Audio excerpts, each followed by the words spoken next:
Bonjour, dans cette vidéo vous allez avoir un aperçu des thèmes qui vont être présentés dans la série Voyage d'un corps à l'autre, dans le soin, qui vont vous permettre à la fois de décoder votre ressenti, à la fois d'ouvrir vos pratiques, et cette série s'adresse essentiellement, bien sûr, aux praticiens du corps, ostéopathes, kinés, masseurs, praticiens du shiatsu. Je m'appelle Alain Kassoura, je suis ostéopathe. Dans cette vidéo d'introduction sur voyage d'un corps à l'autre, nous allons présenter les grands thèmes qui vont nous nourrir, la dimension physique, la dimension énergétique, la dimension émotionnelle, la dimension mentale, voire la dimension spirituelle.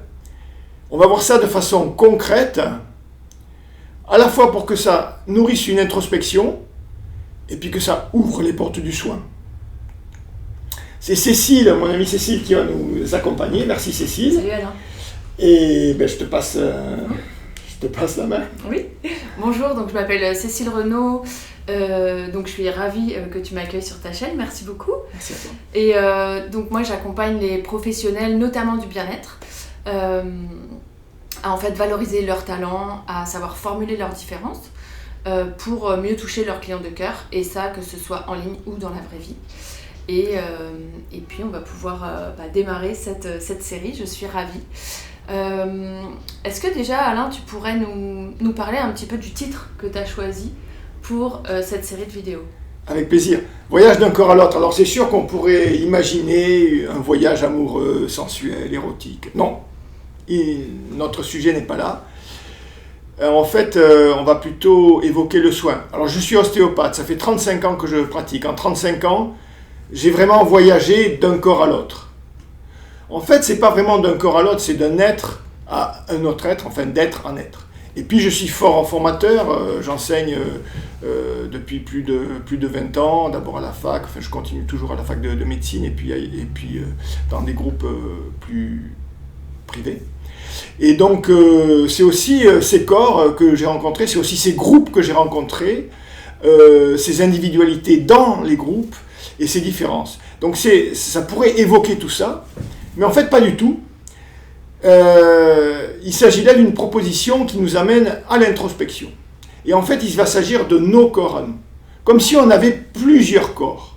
Comme si on était composé de poupées russes, de corps qui s'emboîtaient les uns dans les autres. Et de quel corps tu veux parler en fait? Est-ce que tu peux nous détailler ça un peu, s'il te plaît? Alors vous allez voir qu'on peut être d'accord sur ces notions de différents corps sans forcément adhérer à la représentation des poupées russes. On peut parler d'un corps physique. Le corps physique, nous le connaissons tous, c'est celui qu'on voit, c'est celui qu'on touche, c'est celui avec lequel on court, on chante, on travaille, on aime.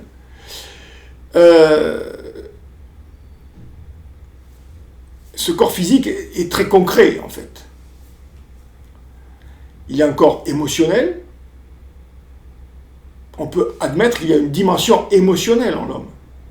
Tout le monde en est convaincu.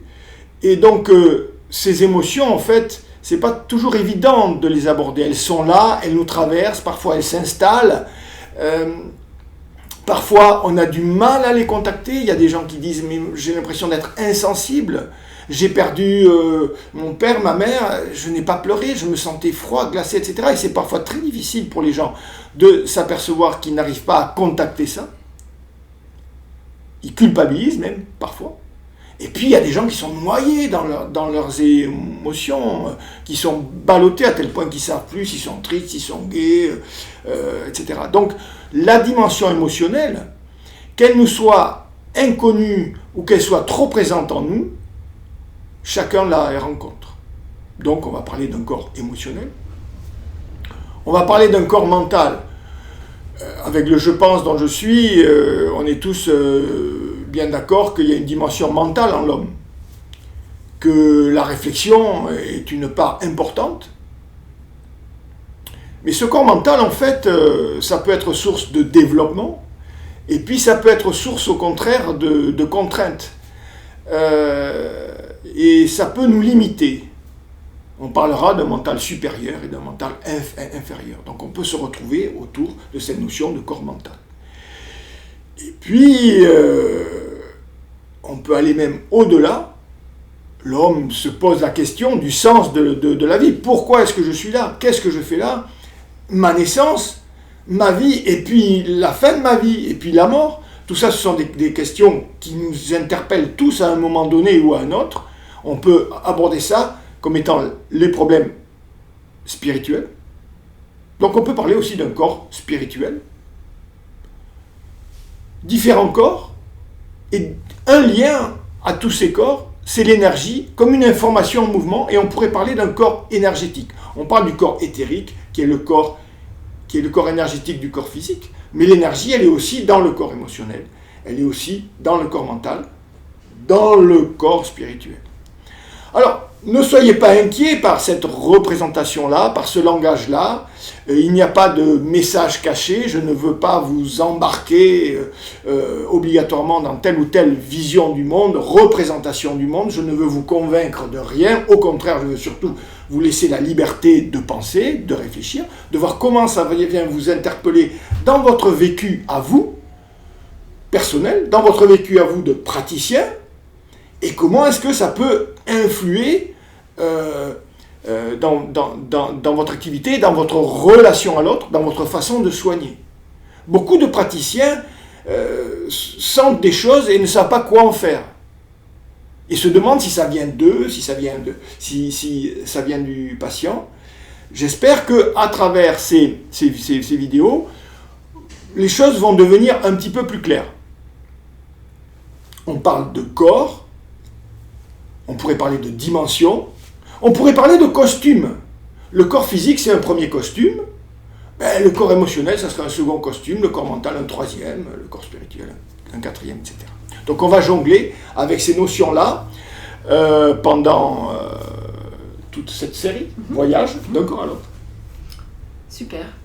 Et est-ce que tu aurais une question à poser aux personnes qui regardent la vidéo par rapport à justement ce premier survol de tous les thèmes? Est-ce que tu aurais envie de leur demander de réagir sur un sujet, sur un autre, dans les commentaires?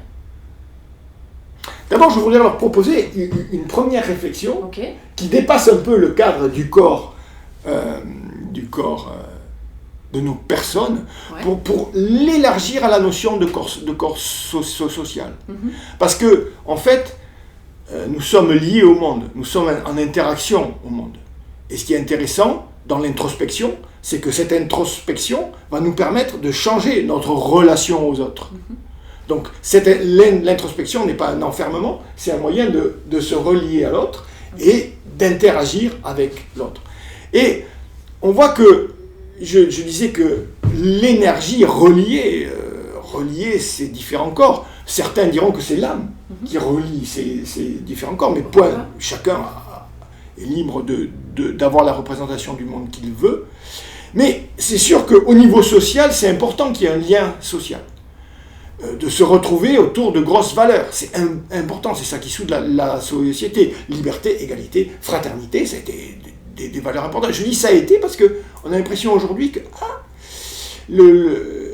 c'est difficile de réunir tout le monde autour de ça. Et un peu partout dans le monde, on voit des particularismes qui revendiquent en fait un dénominateur commun plus petit. Et donc petit à petit, on va vers des corps plus petits, qui regroupent peut-être des gens qui ont la même vision politique du monde, qui se retrouvent autour d'une même cause, la même vision artistique, la même vision religieuse, etc.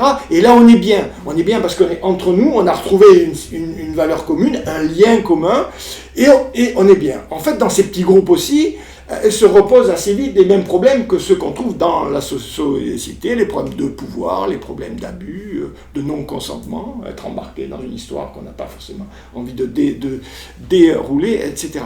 Et dans les groupes aussi, et dans les formations que je propose, je suis très attaché à ça. C'est-à-dire à ce que, à la fois, l'individu trouve sa place sa singularité, son unité, et puis se cheminer seul, et à la fois à ce que le groupe, le corps du groupe, soit relié par des valeurs communes qui se retrouvent autour de quoi? Autour du respect de soi, du respect de l'autre, ne pas imposer, proposer, cheminer ensemble dans un consentement commun.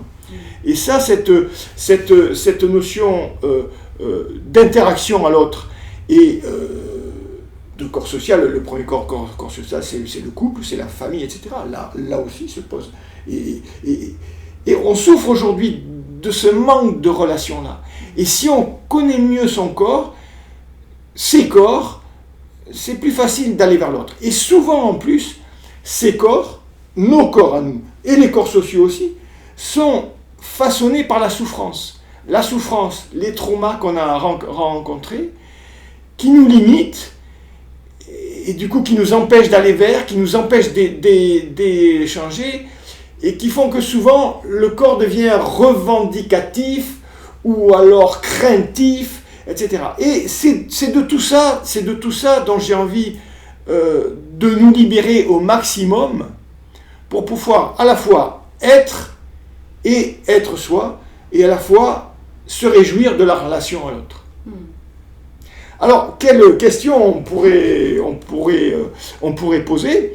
Mais moi, j'ai envie de poser une interrogation autour de ceux qui nous écoutent. Qu'est-ce que ça vous évoque à vous, voyage d'un corps à l'autre? Merci merci à toi. Merci à tous d'avoir été avec nous et d'avoir regardé cette vidéo. Et si le cœur vous en dit, n'hésitez pas à vous abonner à la chaîne pour suivre les prochains épisodes qui seront bientôt arrivés ici. À bientôt. À bientôt.